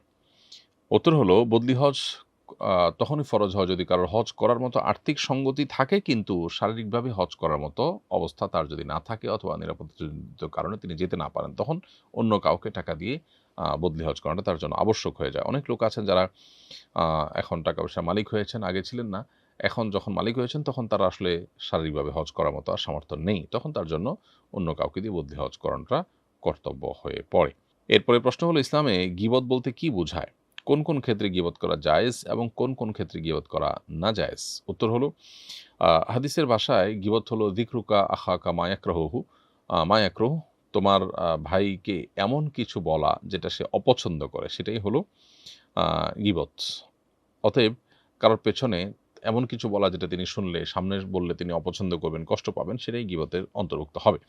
তবে গীবত মৌলিকভাবে হারাম এবং নাজায়েজ হলেও কোনো কোনো ক্ষেত্রে আপনার এটি জায়েজ আছে। যেমন আপনি কারোর পেছনে তার সমালোচনা করলেন, তার প্যারেন্টসের কাছে, উদ্দেশ্য তার সতর্ক করা, তাদেরকে সাবধান করা। তাহলে সেক্ষেত্রে সন্তানের গীবত বাবার কাছে করলেন সন্তানের ইসলাহের জন্য, সংশোধনের জন্য, এই গীবত জায়েজ। ঠিক একইভাবে কেউ জুলুমের শিকার হয়েছেন, জুলুমের শিকার হয়ে সেটার বর্ণনা বিবরণ দিয়েছেন, সেটাও গীবত হলেও সেটা জায়েজ। অন্যায় বন্ধ করতে সাহায্য চাওয়ার উদ্দেশ্যে আপনি গীবত করেছেন কারণ, সেটা জায়েজ। মাসালা জিজ্ঞেস করার প্রয়োজন যদি কারোর নাম বলতেই হয়, তাহলে সেক্ষেত্রে সেই গীবত জায়েজ। ঠিক একইভাবে মুসলিমদেরকে বিশেষ কোনো অনিষ্ট থেকে, যে কোনো মানুষকে যে কোনো অনিষ্ট থেকে বাঁচাবার জন্য, কারোর ক্ষতি থেকে বাঁচাবার জন্য তার সমালোচনা করার দরকার হলে সেটা জায়েজ। তো এই জাতীয় বিষয়গুলো গীবতের অন্তর্ভুক্ত, নিষিদ্ধ গীবতের অন্তর্ভুক্ত হবে না এবং সেটি জায়েজ হবে। এরপরে প্রশ্ন হলো, হিজাব পরার মানত করেছিলাম কিন্তু আমি এখন আর পর্দাটা কন্টিনিউ করতে পারছি না, এটার কাফারা কি? উত্তর হলো যে হিজাব করা ফরজ বা পর্দা করা ফরজ। আপনি একজন মুসলমান হিসাবে পরিপূর্ণ পর্দা করা আপনার জন্য ফরজ। অতএব এই ফরজ আদায় আপনাকে করতে হবে, মানত করুন চাই না করুন। অতএব এখন কাফারা দিলে আপনার তাহলে হিজাব না পড়লেও চলবে, ব্যাপারটা এরকম না। বরং আপনার জন্য সর্বাবস্থায় হিজাব আবশ্যক। আপনি মানত করেছেন অথবা না করলেও আবশ্যক ছিল, বিদেশে সেই আবশ্যক কাজটা আপনাকে করে যেতে হবে। কাফারা দিয়ে সে কাজ থেকে আপনি দায়মুক্ত হতে পারেন না বা হওয়ার সুযোগ নেই। মৃত ব্যক্তির শরীরে যার চোখের পানি পড়বে সে নাকি সে মৃতকে কখনো স্বপ্ন দেখবে না, এটা কি সত্য? এটা কুসংস্কারাচ্ছন্ন বিশ্বাস। এরকম কোনো কথা কোরআন অথবা হাদিসের কোথাও নেই, একেবারেই ভিত্তিহীন এবং অমূলক কথা। একজন বক্তা বলেছেন, নবী সাল্লাল্লাহু আলাইহি ওয়াসাল্লাম নবুয়তের আগে মদ পান করেছেন, এটা কতটুকু সঠিক? নাউজুবিল্লাহ। অত্যন্ত জঘন্য একটি কথা যদি কেউ এটি বলে থাকেন, তিনি ভুল করেছেন এবং ডাহা মিথ্যা কথা বলেছেন। নবী করিম সাল্লাল্লাহু আলাইহি ওয়াসাল্লামের জীবনীকারদের প্রায় সব বইতেই উঠে এসেছে যে নবী করিম সাল্লাল্লাহু আলাইহি ওয়াসাল্লাম নবুয়তের দায়িত্ব বুঝে পাওয়ার আগেও জাহিলি যুগে যে সমস্ত নোংরামো হতো সেগুলো থেকে আল্লাহ তাআলা তাকে পাক পবিত্র রেখেছেন। রাহিকুল মাকতুমে একটি ঘটনা তার জীবনের উঠে এসেছে যে তিনি শৈশবে তার বন্ধুদের সাথে কোনো একটা বিনোদনের অনুষ্ঠানে গিয়েছেন। সেখানে গান বাজনা মাদকের ছড়াছড়ি যা ছিল, নবী সাল্লাল্লাহু আলাইহি ওয়াসাল্লাম সেখানে যাওয়ার সাথে সাথেই আল্লাহ তাকে ঘুম পাড়িয়ে দিয়েছেন। তার ঘুম এসে গেছে এবং তার ঘুম ভেঙেছে যখন তখন অনুষ্ঠান শেষ হয়ে গেছে। এভাবে আল্লাহ তাআলা তার রাসূলকে হেফাজতে রেখেছেন। এজন্য নবী রাসূলরা এই জাতীয় নোংরামো ইত্যাদি থেকে তারা মাসুম এবং নিষ্পাপ। এটি হলো আহলুস সুন্নাহ ওয়াল জামাতের আকীদা। বিধায় নবী করিম সাল্লাল্লাহু আলাইহি ওয়াসাল্লাম সম্পর্কে এরকম কথা কেউ বলে থাকলে সেটি অত্যন্ত জঘন্য মিথ্যা কথা, তার উচিত তওবা করা। আমার স্ত্রীর সাথে আগেই আমার প্রেমের সম্পর্ক ছিল, অতঃপর তার অন্যত্র বিয়ে হয়। সে সংসার ৭ বছর স্থায়ী হয়, সে সংসারে তার একটি সন্তান আছে। সেখানে স্বামীর সাথে বনিবনা না হওয়ায় স্বামী তাকে ডিভোর্স দেয়।